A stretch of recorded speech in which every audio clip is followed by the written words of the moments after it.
Hello friends, ഏതു ജന്മകൽപ്പനയുടെ നാളത്തെ promo റിവ്യൂയിലേക്ക് എല്ലാവർക്കും സ്വാഗതം. അങ്ങനെ ശ്യാമാണെങ്കിൽ ശ്രുതിയുടെ കൈ പിടിച്ചു വെച്ചിരിക്കുകയാണല്ലേ, അശ്വിൻ്റെ അടുത്തേക്ക് വിടാതെ. എന്നിട്ട് ശ്യാം ചെയ്യുന്നത് ശ്രുതിയുടെ കൈയൊക്കെ കെട്ടിയിട്ടായിരിക്കും അവിടെ ഇട്ടിട്ട് പോകുന്നത്. അങ്ങനെ അശ്വിൻ ശ്രുതിയെ കണ്ടുപിടിച്ചതും വന്ന് ശ്രുതിയുടെ കയ്യിലെ കെട്ടങ്ങ് അഴിക്കുന്ന നേരത്ത് കുറേ ഗുണ്ടകൾ എവിടുന്നൊക്കെയോ വരുന്നുണ്ട്. അങ്ങനെ അവരൊക്കെ ഇടിച്ച് പരിപ്പെടുത്തിട്ട് നമ്മുടെ ശ്രുതിയുടെ കെട്ടൊക്കെ അഴിച്ച് ശരിയാക്കാണ് കേട്ടോ. അപ്പോൾ നമ്മുടെ ശ്രുതി പറയും, സാറിനെ അപകടപ്പെടുത്തിയത് അയാളാ, ശ്യാം ഒറ്റൊരുത്തനാ എന്ന് പറയുമ്പോൾ, നീ എന്തൊക്കെയാ ശ്രുതി ഈ പറയുന്നത്?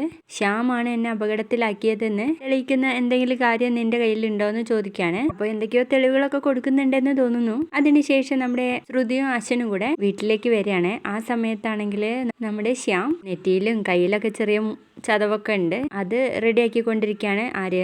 അഞ്ജലി ആണെങ്കിൽ ഇങ്ങനെ കരഞ്ഞുകൊണ്ടിരിക്കുകയാണ് കേട്ടോ. എന്റെ രാജകുമാരി, എനിക്ക് ഇത്രയല്ലേ പറ്റുള്ളൂ, നീ എന്തിനാ ഇങ്ങനെ കരയണേ എന്ന് ചോദിക്കുമ്പോൾ, നിങ്ങളുടെ ആരോഗ്യത്തിന് വേണ്ടിയിട്ടാണ് ഞാൻ എന്നും അമ്പലത്തിൽ പോകാറുള്ളത് എന്ന് പറയുമ്പോഴേക്കും നമ്മുടെ ശ്രുതി അങ്ങ് കയറി വരികയാണ്. അപ്പൊ പ്രീതി ചെന്നിട്ട്, ശ്രുതി നിനക്കെന്ത് പറ്റിയെന്ന് ചോദിക്കുമ്പോഴേക്കും അശ്വനും പുറകെ അങ്ങ് കയറി വരികയാണ് കേട്ടോ. അശ്വനെ കണ്ടതും നമ്മുടെ ശ്യാം ആകെ ഞെട്ടിത്തെറിച്ച് നിൽക്കുന്ന ഒരു പ്രമോ ആണ് കണ്ടിരുന്നത്. വീഡിയോ ഇഷ്ടപ്പെട്ടാൽ ലൈക്ക് ചെയ്ത് സപ്പോർട്ട് ചെയ്യണേ.